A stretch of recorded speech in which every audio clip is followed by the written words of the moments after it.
अवधूत चिंतन श्री गुरुदेव दत्त. श्री स्वामी समर्थ. येत्या 29 जुलैला गुरुपौर्णिमा आहे. आपल्या स्वामी भक्तांसाठी सुद्धा ही अगदी एक पर्वणी असते, सगळ्यांसाठीच. बघा, आपण आपल्या आयुष्यामध्ये कोणाला ना कोणाला गुरु मानलेलं असतं, तर त्यांच्या स्मरणार्थ त्यांच्या समर्पित असा हा दिवस आपण साजरी करत असतो. स्वामींच्या कोणत्या या दिवशी सेवा कराव्या, त्यानंतर ज्यांनी 11 दिवसाचं 21 दिवसाची सेवा सुरू केली त्याचं उद्यापन कसं करायचं, घरच्या घरी आपण गुरुपद कसं घेऊ शकतो, ही संपूर्ण माहिती मी तुम्हाला आजच्या व्हिडिओमध्ये देणार आहे.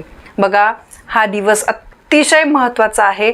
आपल्या आयुष्यामध्ये कोणीतरी गुरु असणं हे सुद्धा महत्त्वाचं आहे. आणि आत्तापर्यंत तुम्ही कोणाला गुरु मानलं नसेल ना, तर नक्कीच या गुरुपौर्णिमेला. आणि बघा, आपले आई वडील सुद्धा आपले गुरु असतात. आपले जे शिक्षक होऊन गेले आपल्या आयुष्यामध्ये ते आपले गुरु असतात.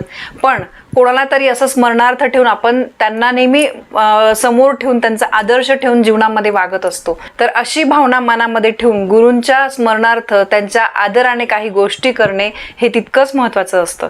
तर त्यामुळे गुरुपौर्णिमेच्या दिवशी आपण कुठल्या सोप्या सेवा करायच्या आहे, गुरुपौर्णिमा कशी साजरी करायची, तर हे सुद्धा तितकंच महत्त्वाचं आहे. तुम्ही बघितलं असेल, जवळपास जर तुमच्या इथे जवळपास कुठे स्वामींचं केंद्र असेल, स्वामींचं मठ असेल, तर गुरुपौर्णिमेच्या दिवशी त्या केंद्रामध्ये किती गर्दी असते. खूप प्रसन्न वातावरण असतं. अगदी व्यवस्थित सगळेजण दर्शन घेत असतात. गुरुपद घेण्याचा कार्यक्रम सुद्धा चाललेला असतो. तर गुरुपौर्णिमेला सगळ्यात पहिले बघा, आपल्याला सकाळी लवकर उठायचं आहे. अंघोळ वगैरे छान झाल्यानंतर आपल्याला आपल्या देवांचं, महाराजांचं दर्शन करायचं आहे.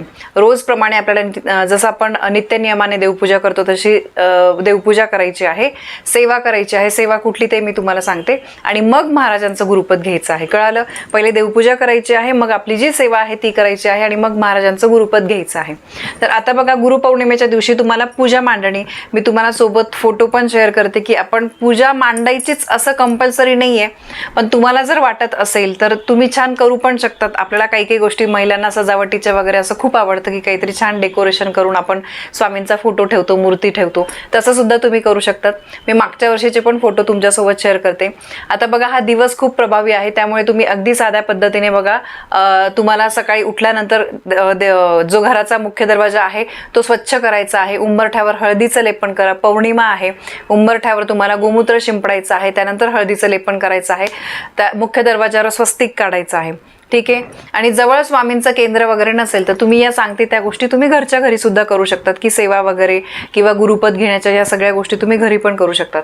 आता पूजा मांडणी बघा, सगळ्यात पहिले आपण देवपूजा जेव्हा करतो, दिवा अगरबत्ती आपल्याला लावून घ्यायची आहे.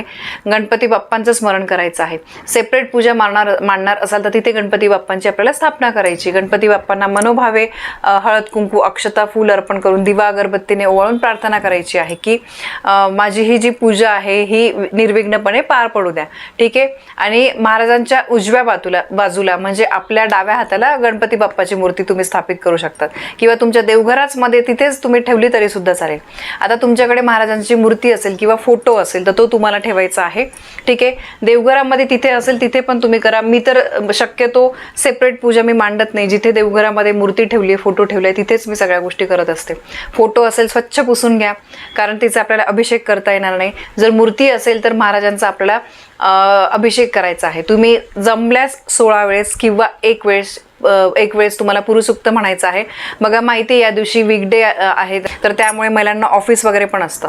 पण मग तुम्ही एकदा तरी एक वेळेस पुरुषसूक्त, एक वेळेस स्त्रीसूक्त हे तुम्ही यूट्यूबला लावा. महाराजांच्या मूर्तीवर अभिषेक करा आणि त्यानंतर मूर्ती तुम्हाला स्वच्छ पाण्याने परत अभिषेक करून पुसून घ्यायची आहे आणि महाराजांची मूर्ती त्यांच्या जागेवर स्थापित करायची आहे. महाराजांना हिना अत्तर लावायचं आहे. त्यांना वस्त्र, मुकुट सगळं छान परिधान करायचं आहे. त्यानंतर तुम्ही जे पारायण केलंय, समजा स्वामी चरित्राचं पारायण केलंय तुम्ही, त्यानंतर सप्तशती गुरुचरित्राचं केलंय, गुरुचरित्र तुम्ही केलं असेल तर ते पारायणाची पोथी तुम्हाला तिथे ठेवायची आहे. पोथीला सुद्धा हळद कुंकू अक्षता आपल्याला सगळं ठेवायचं आहे. कारण या पोथी तुम्ही पारायण केल्या नसेल तरी पण ठेवा, कारण ह्या पोथी सुद्धा आपले गुरु आहेत. या सुद्धा आपल्याला जीवनामध्ये खूप काही शिकवून जातात. त्यामुळे त्या पोथींची सुद्धा आपल्याला पूजा करायची आहे.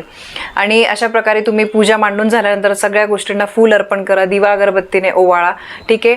आणि मग त्यानंतर आपल्याला नैवेद्य म्हणजे तुम्ही सकाळी बघा जो काही तुम्ही वरण भात भाजी पोळीचा नैवेद्य अर्पण करणार असाल तर तो तुम्ही अर्पण करू शकतात. किंवा बघा बरेचसे लोक या दिवशी उपवास करतात. उपवास तुमच्या मनावर आहे, तुम्हाला उपवास करायचा असेल तर नक्की करू शकतात. पण असं कंपल्सरी नाही की तुम्हाला वाटेल की मला सेवा करायची मग उपवास करायलाच पाहिजे का. नाही, तुम्ही सेवा करताय आणि उपवास नाही केला तरी सुद्धा चालेल. उपवास करणं हे तुमच्या मनावर आहे. ठीक आहे. आता मूर्ती तुम्ही स्थापित केल्यानंतर मूर्तीचा मानसन्मान, फोटोचा मूर्तीचा मानसन्मान केल्यानंतर गुरुपद घ्यायचं आहे. गुरुपद म्हणजे बघा खडीसाखर आणि नारळ जे आहे ते महाराजांना अर्पण करायचं आहे आणि मनामध्ये प्रार्थना करायची आहे की हे परब्रह्म श्री स्वामी समर्थ महाराज, आपण माझे गुरु, सद्गुरू, परमगुरू आहात. आपण माझा योग्य सांभाळ करा, मला योग्य मार्गदर्शन करा आणि माझे गुरुपद जे आहे ते तुम्ही स्वीकारा. असं मनोभावे आपल्याला प्रार्थना करायची आहे. जे काही मनामध्ये आहे अगदी तुम्ही साध्या भोळ्या मनाने महाराजांना सांगायचं आहे. ठीक आहे. आणि मग त्याच्यानंतर महाराजांना मुजरा करायची आहे, नैवेद्य अर्पण करायचं आहे. संध्याकाळी पण तुम्हाला अशाच प्रकारे छान तुम्हाला सेवा करायची आहे. तुम्ही बघा 11 वेळेस श्री स्वामी समर्थ मंत्राचा जप, स्वामी चरित्र सारामृताचे जमतील तेवढे तुम्ही हे करा, अध्याय वाचा, जमल्यास एक पाठ करा. त्यानंतर तारक मंत्र म्हणायचंच आहे, एकदा तरी तारक मंत्र म्हणायचं आहे. आणि त्यानंतर महाराजांची आरती. या सगळ्या गोष्टी नित्य सेवेच्या पुस्तकामध्ये आहे किंवा तुम्हाला यूट्यूबवर सुद्धा या गोष्टी मिळून जातील. ठीक आहे. तर गुरुपद कसं घ्यायचं तुम्हाला कळालं असेल. घरच्या घरी फार काही असं मोठं काही नाही आहे. ठीक आहे. सोप्या पद्धतीने तुम्ही गुरुपद घेऊ शकता आणि सेवा शक्यतो सकाळी करा, नाही जमत आहे संध्याकाळी केली तरी पण चालेल. पण बघा महाराजांची साधी भोळी सेवा करा, मनापासून करा. नाही काही जमलं फक्त नामस्मरण करा आणि तारक मंत्र म्हणा, तेवढी सुद्धा सेवा भरपूर आहे. खरंच हा दिवस जो आहे ना गुरुवारचा अतिशय महत्त्वाचा आहे. या दिवसाचा आपल्याला फायदा करून घ्यायचा आहे. मग आपल्याला म्हणायची वेळ येत नाही की माझ्यावरच अशी वेळ काय येते, तशी वेळ काय येते. तर बघा आता हे झालं की आपल्याला कसं म्हणजे सेवा वगैरे कशी करायची, दिवस कसा साजरी करायचा. गुरुपदचं मी अजून तुम्हाला सांगते की जिथे स्वामींचं तुम्हाला जवळपास मंदिर वगैरे नसेल ना, तुम्ही घरीच सांगितल्याप्रमाणे गुरुपद घ्यायचं आहे. महाराजांसमोर तुम्हाला दिवा लावायचा आहे आणि महाराजांना खडीसाखर, नारळ आणि गुलाबाचं फूल अर्पण करायचं आहे. ठीक आहे. सांगितल्याप्रमाणे तुम्हाला प्रार्थना करायची आहे. महाराजांना तुम्ही सांगायचं आहे मनापासून प्रार्थना करून की हे महाराज, मी तुमचं गुरुपद, मला तुमचं गुरुपद द्या, गुरुपद माझं स्वीकारा. माझ्या चांगल्या पण आणि वाईट काळात सुद्धा मी तुम्हाला कधीही विसरणार नाही. रोज माझ्याकडून सेवा करून घ्या, नमस्कार करा. अशा साध्या सोप्या पद्धतीने तुम्ही गुरुपद जे आहे तर ते घ्यायचं आहे. आता तुम्ही म्हणाल की ताई मग आपण नारळ अर्पण करतो त्याच्यानंतर काय करायचंय. जर तुम्ही केंद्रात नारळ अर्पण करणार असाल तर ते तिथेच अर्पण करायचं असतं. किंवा तुम्ही जर घरी करताय तर ते घरी असणारं नारळ जे आहे तर ते तुम्ही नंतर खाऊ शकतात. सगळे आपण घरातले प्रसाद म्हणून नंतर खाऊ शकतात दुसऱ्या दिवशी वगैरे. बघा स्वामींना गुरु करण्यासाठी लागणाऱ्या नियमातला पहिला नियम म्हणजे तुम्हाला वाईट गोष्टीचा त्याग करावा लागतो. सगळ्यात पहिले आपण कुठली चांगली गोष्ट करतो ना तर त्यावेळेस आपल्याला वाईट सवयींचं टेन्शन येतं की हे केलं तर चालेल का, ते केलं तर चालेल का. तर बघा वाईट गोष्टींचा आपल्याला त्याग करायचा असतो. मोठा अजून एक प्रश्न म्हणजे तुम्ही जर नॉनव्हेज खात असाल तर मग गुरुपद घ्यावं का. तर याबद्दलचा पण एक व्हिडिओ मी सेपरेट तुमच्यासोबत शेअर करणार आहे. पण लक्षात ठेवा, आपण एखादी गोष्ट वाटते ना मनापासून ती तुम्ही सुरुवात करा. बाकीच्या सगळ्या गोष्टी महाराज सांभाळून घेतात. मनामध्ये वाईट विचार आणणं, इतरांची वाईट कर्म करणं, फसवणूक करणं, वाईट बोलणं, या गोष्टी आपल्याला सोडायला पाहिजे. तरच नाही तर एका साईडला आपण गुरुपद घेतोय महाराजांचं आणि दुसऱ्या साईडला लोकांना फसवतोय, लोकांची आपण काहीतरी म्हणजे वाईट वागतोय, शिवीगाळ करतोय.